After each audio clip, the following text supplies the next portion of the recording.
Students, welcome back to my channel. हम कर रहे थे 8.2 एक्सरसाइज और इसके हमने फर्स्ट और सेकंड क्वेश्चन कर लिए थे। आज हमें करना है इसका थर्ड क्वेश्चन।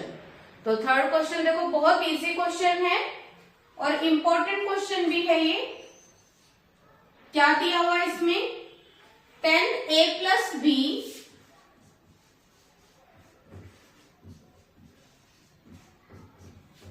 आपको दिया हुआ है √3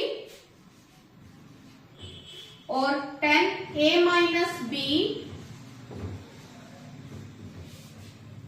ये दिया हुआ है आपको 1/√3। और अभी आपने देखा जो a + b और a - b है, यहाँ पर ये इनके एंगल है, 10 के एंगल है और इनकी वैल्यू 0 से 90 के बीच में है। मतलब जो हमने टेबल में जिसकी वैल्यूज फाइंड की थी 0 से 90 के एंगल थे ना, 0 डिग्री, 30 डिग्री, 45, 60 और 90। मतलब ये वही एंगल है जिस पर आपको वैल्यू पता है।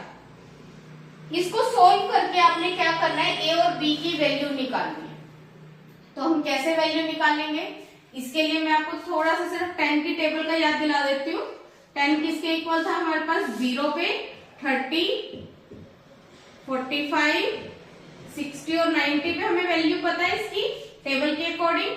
क्या क्या वैल्यू थी, 0, 1/√3, 1√3 और नॉट डिफाइंड। तो इसी की हेल्प से हम इस क्वेश्चन को सॉल्व करेंगे। देखो हमें फर्स्ट ऑफ ऑल क्या करना है, 10a + b किसके इक्वल दिया है, √3। तो आप √3 वैल्यू देखो कितने डिग्री पर है, 60। 10 60 डिग्री की वैल्यू √3 होती है। तो हम क्या करते हैं, √3 की जगह पर हम क्या लगा देते हैं, 10 60 डिग्री। 10 से रिमूव हो जाएगा तो क्या आएगा हमारे पास, a + b किसके इक्वल आ गया, 60 डिग्री की। a + b इक्वल है 60 डिग्री। इसको फर्स्ट इक्वेशन ले लो। इसी तरह हम क्या करते हैं, 10a - b जो है वो किसके इक्वल है, 1/√3 और 1/√3 कहां पर है, 30 डिग्री पर। तो ये इसकी जगह पर हम लिख देते हैं 10 30 डिग्री। अब यहाँ पर भी 10 को रिमूव करके क्या आएगा हमारे पास, a - b किसके इक्वल आ गया, 30 डिग्री के। इसको हमने ले लिया सेकेंड इक्वेशन। अब हम क्या करते हैं, a + b 60 है और a - b कितना है, 30 डिग्री। इन दोनों इक्वेशन को हम ऐड कर देते हैं और एडिंग।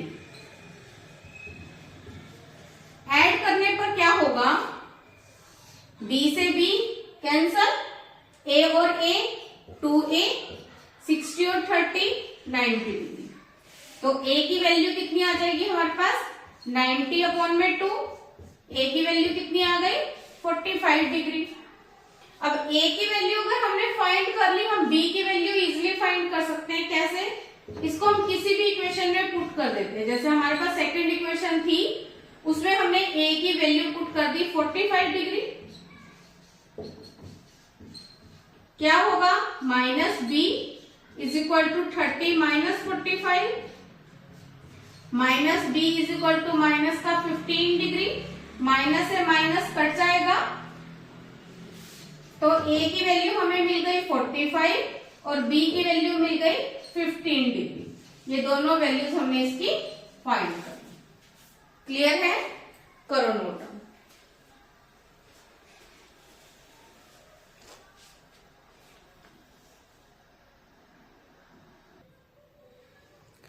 अब लास्ट क्वेश्चन जो है हमारा ट्रू फॉल्स का क्वेश्चन है।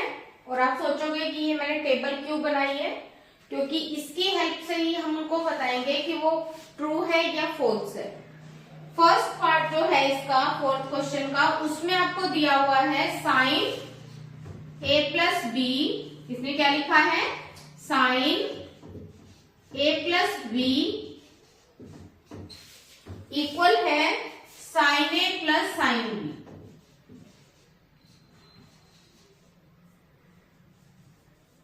sin a + sin b। तो क्या ये इक्वल होता है, नहीं, दिस इज नॉट ट्रू। ये क्या होगा, फॉल्स।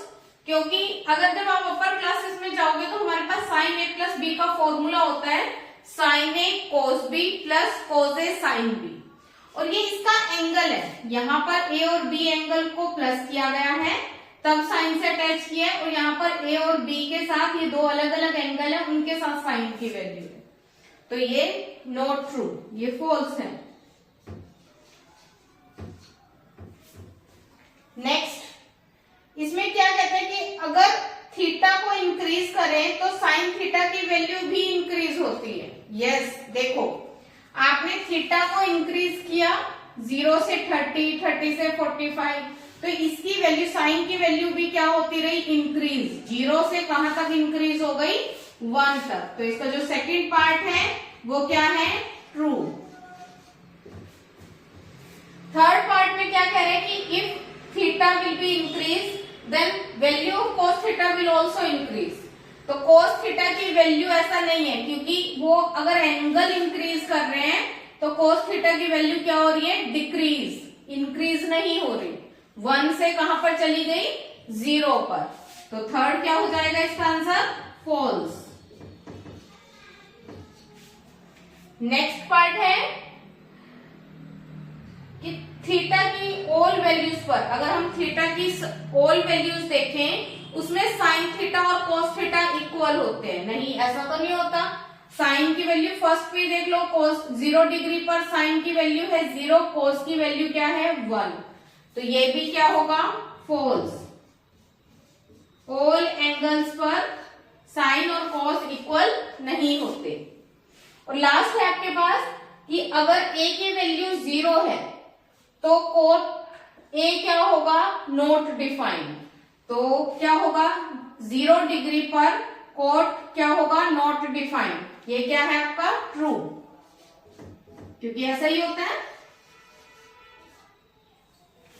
क्लियर, सारे पार्ट्स क्लियर हो गए आपको। तो इसमें कुछ भी नहीं था, अगर आपको टेबल अच्छे से आती है तो आप सारे आंसर उसको दे सकते हो। करो नोट डाउन।